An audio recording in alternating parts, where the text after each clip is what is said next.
వదలండి. ఏంటిది? భయం ఎందుకు? లైసెన్స్ తీసుకున్నాక మన లైన్ క్లియర్ అయిపోయినట్టే. సిగ్గు లేకపోతే సరి. పెళ్లి చేసుకుంటానని మాటిచ్చి తీరా నెల తప్పాక అబోర్షన్ చేస్తారా? మరి అదే మిస్అండర్స్టాండింగ్. పిచ్చిదానా, నేను నిన్ను పెళ్లి చేసుకోవడం 2 నిమిషాల పని. కానీ నేను నీ మెడలో తాళి కట్టాక నాకేదన్నా సడన్ గా నేను పోయాననుకో, సెంటిమెంట్ గా 3వసారి నిన్ను ఎవరు పెళ్లి చేసుకుంటారు? అబార్షన్ చేసుకోకుండా రేపు నువ్వు చంటాండి అన్నావు అనుకో, కామన్ గా నీకు నాకు వాడి మీద ఇష్టం ఏర్పడి మనం మన సీను గారిని పట్టించుకోవడం మానేస్తాం. పాపం అప్పుడు వాడి పరిస్థితి ఏమిటి చెప్పు? అంటే నీ బిడ్డ కోసం నా బిడ్డని త్యాగం చేసి. మీరెంత మంచివారండి. మా ఆయన కూడా ఎప్పుడు ఇలా ఆలోచించేవారే కాదు. ఇప్పుడు బ్రదర్ని గుర్తు చేయకు, బాధగా ఉంటుంది. నీ కోసం ఎందుకు ఇచ్చానో తెలుసా? బంగారు గాజులా? ముక్కు పుడక? మరి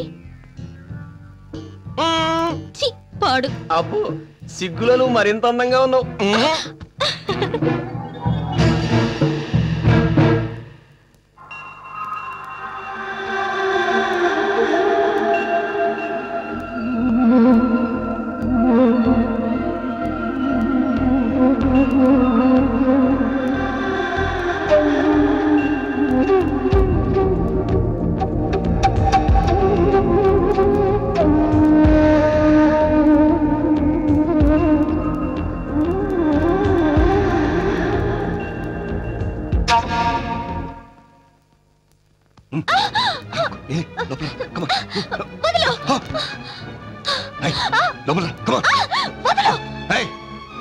ఏంటే బెట్టు చేస్తున్నావు?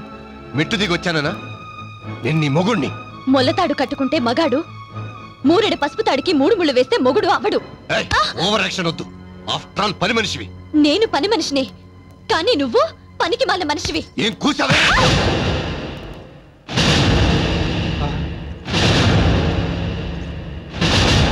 పాచి పనులు చేసి నా చేతులు చాలా గట్టిపడ్డాయి.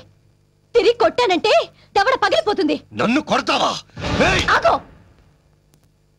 ఏ అధికారంతో నా మీద చేయి చేసుకుంటున్నావు? ఒక పూట అన్నం పెట్టావా? ఒక చీర తెచ్చావా? కనీసం ఒక మూర మల్లెపూలైనా తెచ్చేసావా? ఓహో, ఈ సృష్టికారం చూసిన మగాడివయ్యావా? ఈ మహానుభావుని ఆదర్శంగా తీసుకున్నా ఆవిడ కొడుక్కి ఆడుకోవడానికి 4 బొమ్మలైనా తెచ్చి పడేస్తున్నాడు. ఆ మాత్రం సంపాదించే మగతనం కూడా నీకు లేదే? చూడు, ఆడది కోరుకునేది తన మొగుడి కండలు తిరిగే మగతనాన్ని కాదు, కష్టపడి సంపాదించే పనితనాన్ని. అది తెలుసుకో. క్షమించండి మావయ్య. నువ్వన్న ఈ 4 మాటలు కూడా అనడం చేతగా నష్టమర్థుండి. నాకు క్షమాపణలు ఎందుకులేమ్మా?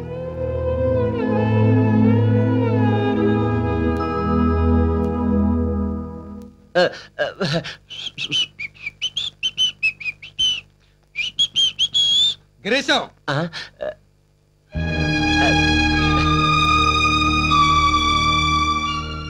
ఈ కొంపలో పెళ్లి కాని 2 ఆడపిల్లలు, పెళ్ళైనా కాపురానికి నోచుకొని ఒక కోడలు ఉన్నారు. నీకు మూడొస్తే, ఇంటికి రావాలనిపిస్తే నా చెల్లెల కంటే ముందు నాకు చెప్పు. ఆ ముగ్గురిని తీసుకుని ఏ గుడికో వెళ్ళిపోతాను.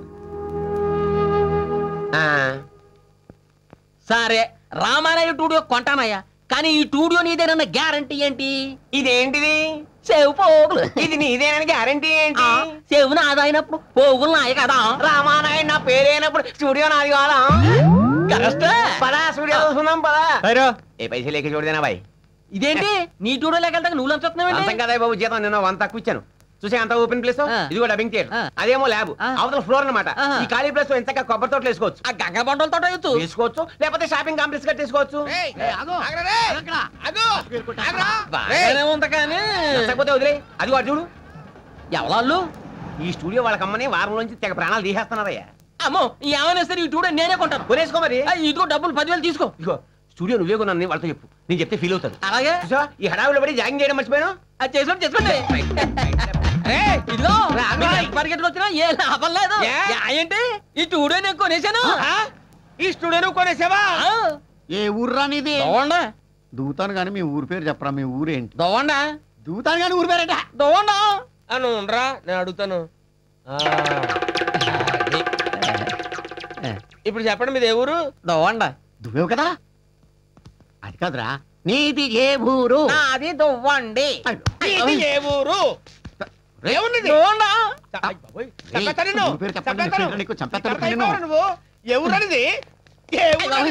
ఎవరు కొడతావా? ఎవరిది కొడతావేంటి? ఎవరిది? నీ ఊరి పేరు ఏదో చెప్పరా. తణుకు పక్కన దువ్వండి. అదవ్వా నువ్వు దువ్వ నుంచి వచ్చావేంటా రామానాయుడు స్టూడియో కొనడానికి? కొనేసావా? మొత్తం సింగిల్ పేమెంట్ లో కొనేసానండి. టోటల్ అంతా కొనేసావరా? నీకు రన్నింగ్ రేస్ వచ్చా? చిన్నప్పుడు పరుగు పందెంలో సభ్యులు పెట్టుకుంటూ వచ్చింది కదా. అయితే ఇంకేంటి పరిగెట్టు. ఆడో పెద్ద ఫ్రాడ్ ఆడు. ఇడికి చార్మినారు, నాకు రవీంద్ర భారతి, నీకు రామానాయుడు స్టూడియో అమ్మేశాడు. వచ్చిందా నీకు?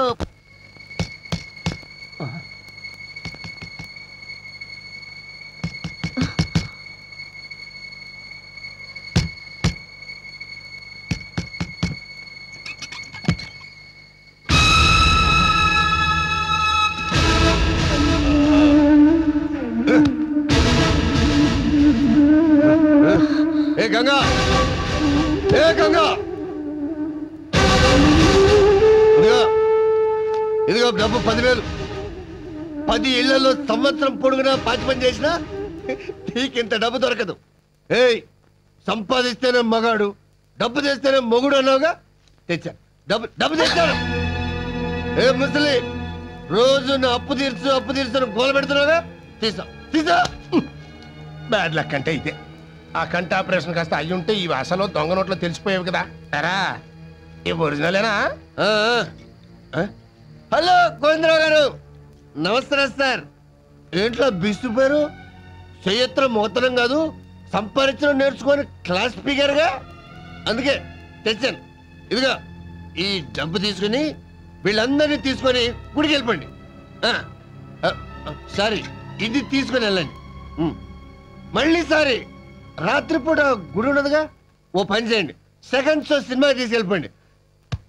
తెల్లారి దగ్గర రావద్దు. ఎందుకు తెలుసా? నాకు మూడు వచ్చేసింది. మొగుడుగా దాని మీద హక్కు వచ్చింది. హక్కు ఏంటో చూస్తున్నావు? తీసుకెళ్ళు.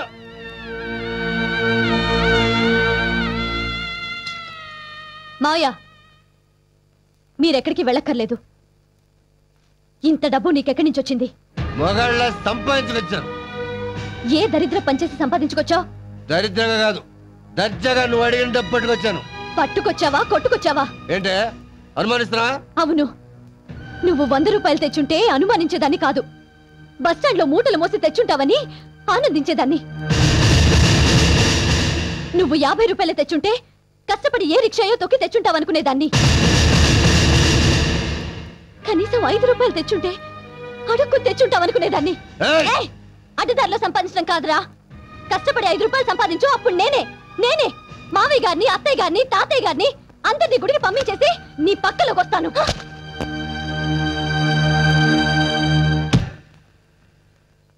నాన్నా, ఏంటి నాన్నా, రాత్రి జరిగింది తలుచుకుని బాధపడుతున్నావా?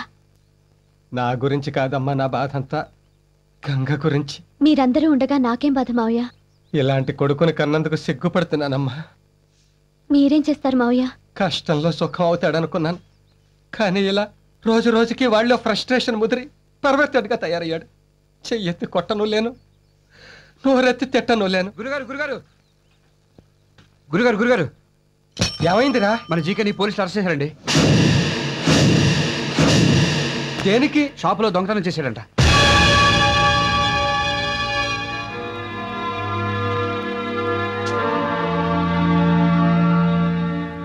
ఏమండి? అలవాట్లేని పని కదా, పట్టుబడ్డాడు. రెండోసారి దొరకళ్లే భాగ్యం.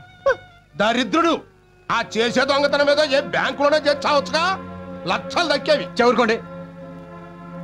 రండి గురుగారు, ఒకసారి పోలీస్ స్టేషన్కి వెళ్ళొద్దాం. విడిపించుకునే శక్తి లేదు, విడిపించుకోవాలనే ఆసక్తి లేదురా. అదేంటండి అలా అంటారు? వాడు మన కొడుకండి. నేను మమకారం లేక వెళ్ళను అంటలేదు భాగ్యం. ఇప్పుడు స్టేషన్కి వెళ్తే డబ్బు కట్టి వాడిని విడిపించుకోవడానికి వెళ్ళాలి, లేదా కడుపు మంటతో వాడిని కాల్చి చంపేయడానికి వెళ్ళాలి. మొదటిది డబ్బు ఉన్నవాడు చేస్తాడు, రెండోది ఏ డబ్బు లేని పేదవాడు చేస్తాడు. నేను మధ్య తరగతి వాడిని, ఏది చేయలేను. నీకు గుర్తుందా భాగ్యం, చిన్నప్పుడు వాడి డబ్బాలో చిల్లర డబ్బులు తీస్తే రోజంతా వాడిని గదిలో పెట్టి తిండి పెట్టలేదు. ఇది అంతే, కాదని ఎవరి కాళ్ళలో పట్టుకుని బతిమలు బయటకు తీసుకొస్తే వాడికి ఇదే అలవాటు అయిపోతుంది. అప్పుడు వాడు మనకి ఈ మాత్రం కొడుకుగా కూడా మిగలడు. అమ్మ గంగ, ఎసట్లో ఓ గ్లాసు బియ్యం తగ్గించి పెడతానత్తయ్య.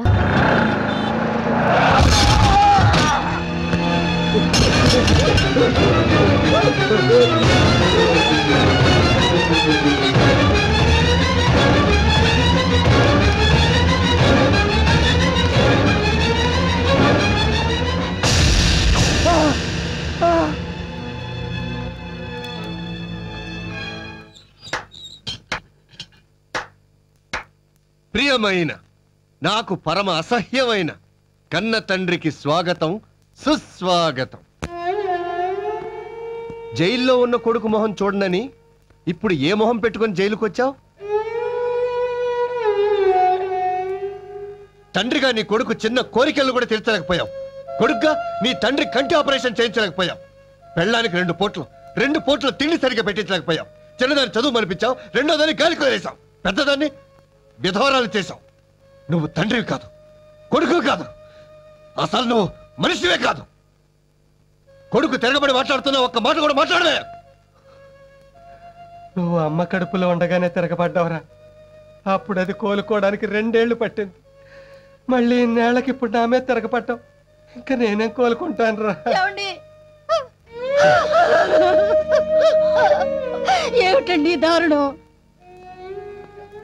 దీర్ఘ సుమంగళి భవాని దీవించవలసిన చేతులతో దాన్ని పసుపు కుంకాలకి దూరం చేశారు. రేపదొచ్చి నాన్న నా భర్త ఏడి అని అడిగితే ఏ సమాధానం చెప్తారండి? ఏ సమాధానం చెప్తారండి? అమ్మా,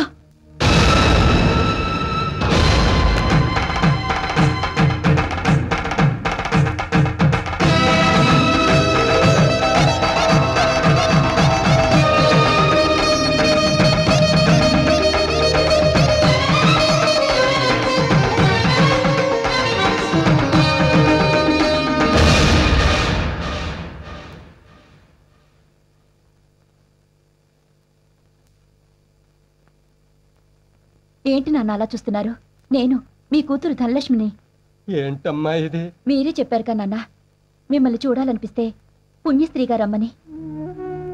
వాడు బ్రతుకున్నప్పుడు విధవని చెప్పడానికి విధవనయ్యాను. వాడు చచ్చాక పునీతనయ్యానని చెప్పడానికి పుణ్యస్త్రీగా వచ్చాను నాన్న. నాన్న, యాక్సిడెంట్లుగా నీచుని నా మొగుడిని చేసి తప్పు చేశారు. ఇప్పుడు యాక్సిడెంట్ చేసి ఎంతో మంది ఆడవాళ్ల ఉసిరు పోసుకున్నవాడి ఊపిరి తీసి నాకు నాలాంటి మరెందరికో ఊపిరి పోసి తండ్రిగా మీ బాధ్యత తీర్చుకున్నారు నాన్న. మీరు చేసిన ఈ మంచి పనికి జీవితాంతం రుణపడి ఉంటాను. అమ్మా, నా గురించి మీరు ఇంకేం బెంగపడకండి. మీ దగ్గరకు వస్తానని భయపడకండి. నాకు చదువు చెప్పారు, సంస్కారం నేర్పారు. ఇక మీ మీద ఆధారపడను. నా నుంచి ఇక మీకు ఉత్తరాలు రావు, మనీ ఆర్డర్లే వస్తాయి. వస్తాను, వస్తానమ్మా, వస్తాను, వస్తాను గాయత్రి.